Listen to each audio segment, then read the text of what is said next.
Sementara itu, pemirsa, Wakil Bupati Purbalingga Dimas Prasetyahani memberikan edukasi kepada para pembuat jamu tentang pentingnya legalitas dalam penjualan produk jamu, terutama di era digital saat ini. Adanya legalitas tersebut akan memudahkan penjualan jamu melalui digital. Wakil Bupati Purbalingga Dimas Prasetyahani memberikan edukasi kepada para perajin jamu tentang pentingnya legalitas dalam penjualan produk jamu, terutama di era digital saat ini. Hal ini karena saat ini banyak pelaku usaha muda yang hanya berperan sebagai digital marketer tanpa memahami legalitas produk yang dijual, sehingga rentan berhadapan dengan persoalan hukum. Hal itu disampaikan dalam kegiatan Sinergitas Pentahelix 2025 yang berlangsung di Aula Owabong Cottage Bojongsari, Purbalingga. Mitra-mitra saya atau rekan ya, karena saya juga berhimpi di Himpunan Pengusaha Muda Indonesia, itu banyak yang mereka sebenarnya bukan sebagai produsen jamu, hanya digital marketernya saja, jualan produk-produk jamunya. Nah itu Pak, kadang kalau stoknya itu cukup banyak itu, dan ternyata kadang marketer itu tidak melihat produknya, tidak melihat regulasi atau perizinannya, mereka hanya fokus menjualnya saja. Nah ternyata di dalam produk itu ya ternyata belum ada BPOM-nya, belum ada sertifikasi dan lain sebagainya.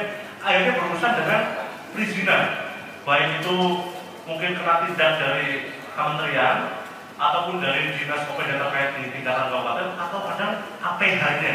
Nah ini malah jadi buah simalakama ya, yang tadinya mau menjual produk jamu untuk dapat menggenjot produksi jamu nasional, tapi malah jadi bersinggungan dengan hal-hal yang tidak biasa mereka hadapi. Sementara itu, Ketua Panitia Azif Yunan Hasinuddin menjelaskan bahwa kegiatan Sinergitas Pentahelix ini merupakan agenda tahunan PPJAI. Organisasi PPJAI ini semangat mengedepankan jamu dalam kemasan wadah lebih baik, profesional, dan modern yang mampu mewarnai dunia kesehatan Indonesia.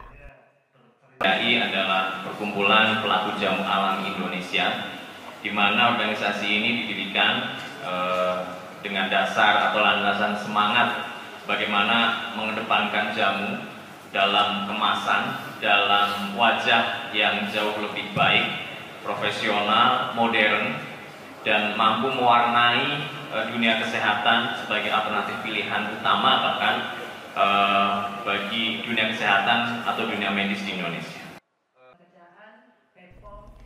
Kegiatan ini dihadiri unsur akademisi, pemerintah, pelaku usaha jamu yang tergabung dalam Perkumpulan Pelaku Jamu Alami Indonesia, PPJAI, komunitas, dan media.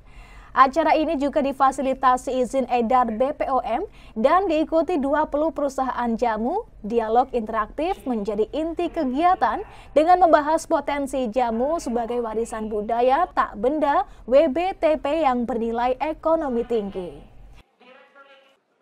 Dari Purbalingga, Samyono Banyumas TV melaporkan.